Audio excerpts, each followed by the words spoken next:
श्रीगुरुभ्यो नमः। चन्द्रशेखराष्टकम्।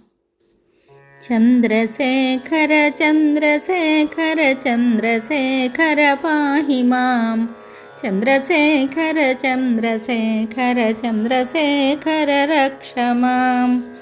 रत्नसानुजरासनं रजताद्रिशृङ्गनिकेतनं सिञ्जनीकृतपन्नगेश्वरमच्युतानलसायकं क्षिप्रदग्धपुरत्रयं त्रिदशालयैरभिवन्दितं चन्द्रशेखरमाश्रये मम किं करिष्यति वै यमः।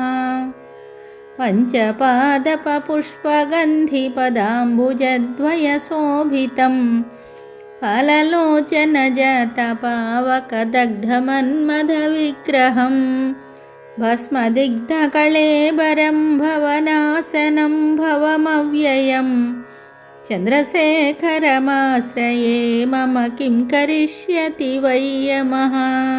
मत्तवारणमुख्यचर्मकृतोत्तरीयमनोहरं पङ्कजासनपद्मलोचनपूजिताङ्घ्रिसरोरुहं देवसिन्धुतरङ्गसीकरसिक्तशुभ्रजटाधरं चन्द्रशेखरमाश्रये मम किं करिष्यति वै यमः। यक्षराजसखं बगाक्षहरं भुजङ्गविभूषणं शैलराजसुतापरिष्कृतचारुवामकळेबरं श्वेलनीलगलं परस्वधारिणं मृगधारिणं चन्द्रशेखरमाश्रये मम किं करिष्यति वै यमः। कुण्डलीकृतकुण्डलीश्वरकुण्डलं वृषवाहनं नारदादिमुनीश्वरस्तुतवैभवं भुवनेश्वरम् अन्धकान्तकमाश्रितामरपादपं शमनान्तकं चन्द्रशेखरमाश्रये मम किं करिष्यति वै यमः।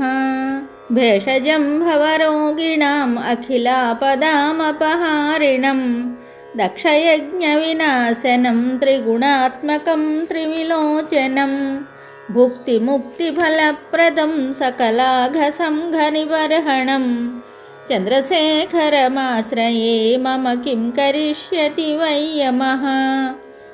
भक्तवत्सलमर्चितं निधिमक्षयं हरिदम्बरं सर्वभूतपतिं परात्परमप्रमेयमनुत्तमं सोमवारिणभूहुतासन सोमपानिलखाकृतिं चन्द्रशेखरमाश्रये मम किं करिष्यति वै यमः। विश्वसृष्टिविधायिनं पुनरेव पालनतत्परं संहरन्तमपि प्रपञ्चमशेषलोकनिवासिनं क्रीडयन्तमहर्निशं गणनाथयूधसमन्वितं चन्द्रशेखरमाश्रये मम किं करिष्यति वै यमः। मृत्युभीतमृकण्डसूनुकृतस्तवं शिवसन्निधौ यत्र कुत्र च यः पठेन्न हि तस्य मृत्युभयं भवेत्।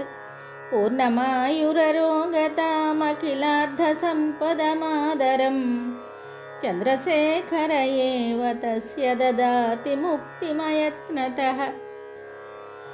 संसारसर्पदष्टानां जन्तूनामविवेकिनां चन्द्रशेखरपादाब्जस्मरणं परमौषधम् इति श्रीचन्द्रशेखराष्टकं सम्पूर्णं शुभम्।